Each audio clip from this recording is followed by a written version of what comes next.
लातूरमधल्या नीट paper फुटी प्रकरणात 4 आरोपींची नावं आता समोर येतात। संजय जाधव, जरील खान, उमर खान पठाण यांची नावं पुढे आली आहेत। आरोपी संजय जाधव, जरील खान, उमर खान पठाण यांची नावं किंवा यांच्या नावाचं कनेक्शन नीट पेपर फुटी प्रकरणात पुढे येत आहे। लातूरमधले सगळे आरोपी दिल्लीमधल्या गंगाधर नावाच्या व्यक्तीसोबत संपर्कात होते अशी सुद्धा माहिती आहे। निशांत भद्रेश्वर आपल्या सोबत आहेत। निशांत, ज्यांची नावं समोर आली आहेत त्यांच्या प्रकरणाशी कनेक्शन नेमकं काय आहे? ज्ञानदा, हे प्रकरण मागील काही वर्षापासून सुरू असल्याची प्राथमिक माहिती आहे।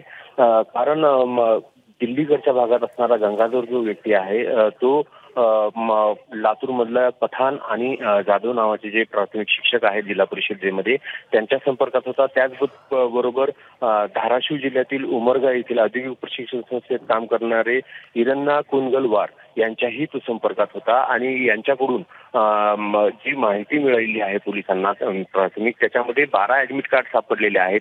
या 12 विद्यार्थ्यांकडून त्यांनी पैसे घेऊन त्याच्यातील काही रक्कम ठेवून उरलेली रक्कम गंगाधरला पाठवलेली होती आणि त्याद्वारे त्यांनी जे पेपर आहे तो परीक्षेपूर्वी त्या विद्यार्थ्यांपर्यंत पोहोचवण्याचं काम केलं होतं। अशी सगळी ही मोडस ऑपरेंडी होती। यामध्ये मोठ्या प्रमाणात आर्थिक व्यवहार झाल्याचंही निष्पन्न झालेलं आहे आणि त्याच अनुषंगानं दिल्लीकडे जी आरोपी या प्रकरणातली सापडली होती त्यांच्याकडे असणारे जे बँक डिटेल्स आहेत त्याच्यातून या 3 लोकांची नावं जी लातूर आणि उमरगा या भागातील 3 लोकांची नावं समोर आलेली आहेत आणि त्या अनुषंगानं हा सर्व तपास चालू आहे। धन्यवाद निशांत या माहितीबद्दल। एबीपी माझा, उघडा डोळे बघा नीट।